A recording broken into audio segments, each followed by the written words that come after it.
morning, guys.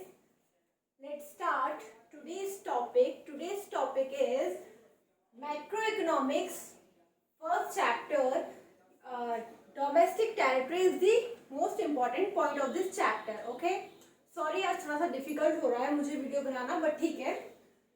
Let's see. Domestic territory.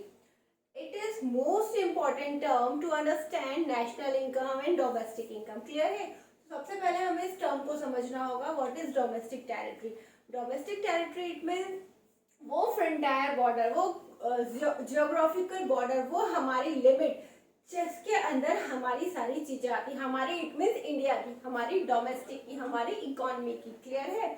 तो political frontier of the country और geographical border है ना, उसके अंडर में जितनी भी चीजें आती हैं वो किसकी होंगी?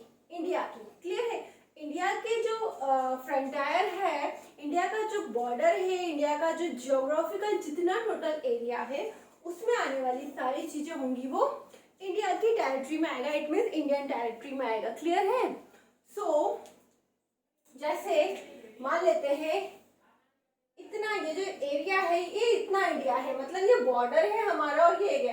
तो इस पूरे एरिया में जितनी भी चीजें, persons, goods, capital, services, company, institutional, जो भी चीजें आती हैं वो इंडियन टेरिटरी के अंदर आएगा. इट मीन्स हमारी डोमेस्टिक टेरिटरी, हमारी इकोनॉमिक टेरिटरी. क्लियर है? और इसमें क्या क्या चीजें इंक्लूड होती हैं आप देख सकते हैं. Water space and air space, वो सारा वाटर स्पेस जो कि हमारी पॉलिटिकल बॉर्डर से लगा होता है, हमारे इंडिया के बॉर्डर से लगा, जो इंडियन ओशियंस हैं जितने भी हमारे बॉर्डर से लगे हुए हैं, वो सारा स्पेस में आने वाली चीजें वो सब आएगी इंडियन टेरिटरी में. एयर स्पेस जो है हमारे बॉर्डर में आता है वो भी हमारी इंडियन टेरिटरी में आएगा.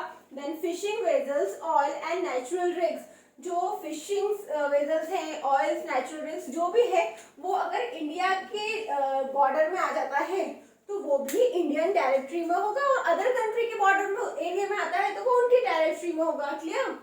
And ships, aircraft, etc. Ships, aircraft जो कि हम ऑन कर हमारे इंडियन या नॉर्मल रेसिडेंस के थ्रू ऑन किया जाता है, ऑपरेट किया जाता है, तो वो भी इंडियन टेरिटरी में आएगा. क्लियर है? Then embassies and military establishment are located abroad. जो embassies होती हैं, अगर यूके की embassies इंडिया में है तो वो इंडियन टेरिटरी में नहीं आएगा, वो यूके की टेरिटरी में आएगा, क्योंकि वो यूके की embassies है. हमारी embassies यूके में है तो वो उनकी टेरिटरी में नहीं आएगा, वो हमारी इंडियन टेरिटरी में आएगा. Let's see what is the meaning of embassies. Embassies क्या होता है? जैसे एक ऑफिस होता है जहाँ पर कुछ, अगर वो इंडियन एम्बेसीज है यूके में, तो वहाँ पर क्या होता है, वो हम इंडियंस की प्रॉब्लम सॉल्व करने के लिए होता है. फॉर एग्जांपल हम घूमने जाते हैं और हमारी लैंग्वेज अगर वहाँ कोई नहीं समझता है तो हमारी प्रॉब्लम सॉल्व करने के लिए कोई तो वहाँ होना चाहिए, इसीलिए हम हमारी वहाँ पर एम्बेसीज रखते हैं. अगर इंडियन वहाँ जाते हैं और अगर उनको कोई नहीं समझ पाता है, उनकी प्रॉब्लम सॉल्व नहीं कर पाता है, तो ये जो एम्बेसीज है वो इंडियंस की प्रॉब्लम सॉल्व करेगी. Same as it is similarly UK वाले, यूके की एम्बेसीज यहाँ पर होती है, क्योंकि हम भी अगर बाई चांस उनकी प्रॉब्लम नहीं समझ पाए, उनकी लैंग्वेज नहीं समझ पाए, तो वो एम्बेसीज उनकी प्रॉब्लम को सुनती है, सॉल्व करती है. कौन सी एम्बेसीज? यूके की एम्बेसीज, जो कि इंडिया में, बट वो इंडियन टेरिटरी में नहीं आएगा, वो यूके की टेरिटरी में आएगा. क्लियर है? I hope domestic territory, Indian territory आपको समझ में आ गया होगा. And military establishment are located abroad. अगर हमारी मिलिट्री अब्रॉड में है, अब्रॉड की मिलिट्री यहाँ पर आई है for few times, for example training के लिए आई है ना, तो वो हमारी टेरिटरी में आएगा. कोई एस्टेब्लिशमेंट हमारा वहाँ पर है, उनका यहाँ पर मिलिट्री एस्टेब्लिशमेंट है, तो वो उनकी टेरिटरी वाला में जाएगा जो इंडिया में है, और हमारी मिलिट्री एस्टेब्लिश्ड है वहाँ पर, तो वो हमारी टेरिटरी में आएगा. क्लियर?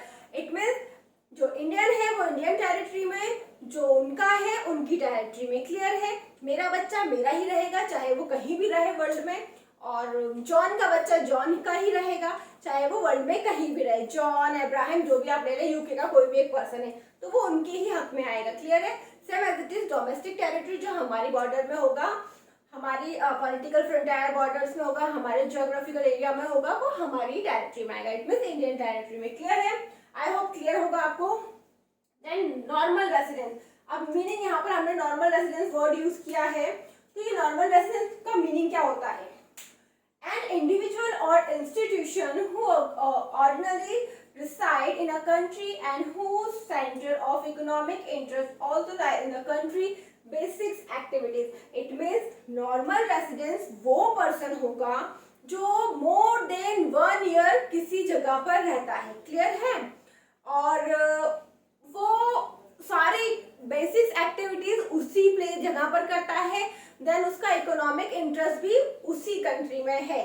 फॉर एग्जाम्पल मैं यूके में रहती हूँ, यूके में मेरा बैंक अकाउंट भी है, मेरी प्रॉपर्टीज भी है और मुझे 8-10 साल वहां पर रहते हो गए, तो मैं वहां की नॉर्मल रेसिडेंस कहलाऊंगी, क्लियर है। कोई यूके का यहाँ पर कोई जॉन है, अब्राहम है, लीजा है, XYZ जो भी है, और उसको यहाँ पर रहते हुए 2 से 4 साल हो गया है, उनका यहाँ पर बैंक अकाउंट भी है, वो यूके की है तो वैसे वो यूके की, बट यहाँ पर उनका बैंक अकाउंट भी है, यहाँ पर उनकी प्रॉपर्टी भी है, वो यहाँ इन्वेस्ट कर रही है, तो वो यहाँ की नॉर्मल रेसिडेंस कहलाएंगी, क्लियर है। Now let's see not included. Normal residence में क्या इंक्लूड नहीं होगा? Foreign tourist and visitor. जो फॉरेन टूरिस्ट से घूमने आए हैं, विजिटर्स आए हैं, तो ये नॉर्मल रेसिडेंस में नहीं आएंगे, क्योंकि इनका इकोनॉमिक इंटरेस्ट यहाँ नहीं, ये आए घूमे चले गए, ना बैंक अकाउंट है, ना यहाँ प्रॉपर्टी है, ना यहाँ इन्वेस्ट कर रहे हैं, तो ये इसमें इंक्लूड नहीं होंगे। देन फॉरेन स्टाफ आता है, ट्रेनिंग लेता है, जाता है, चला जाता है 6 महीने के लिए, 2 महीने के लिए, 4 महीने के लिए, 3 महीने के लिए, तो उनको भी नॉर्मल रेसिडेंस में इंक्लूड नहीं किया जाएगा, क्लियर है। इंटरनेशनल ऑर्गेनाइजेशन लाइक WHO, तो ये भी नॉर्मल रेसिडेंस में इंक्लूड नहीं होती है। Then employees of the international organization, किसी इंटरनेशनल ऑर्गेनाइजेशन का कोई एम्प्लॉय है तो उसे भी नॉर्मल रेसिडेंस में इंक्लूड नहीं किया जाता है। मोस्ट इंपॉर्टेंट क्या है कि उसको क्या करे वहां पर, उसकी उस कंट्री में उसकी बेसिक एक्टिविटीज हो और इकोनॉमिक इंटरेस्ट हो, तभी उसे नॉर्मल रेसिडेंस की कैटेगरी में इंक्लूड किया जाएगा। ओके, सो नोट्स लिखिए जस्ट।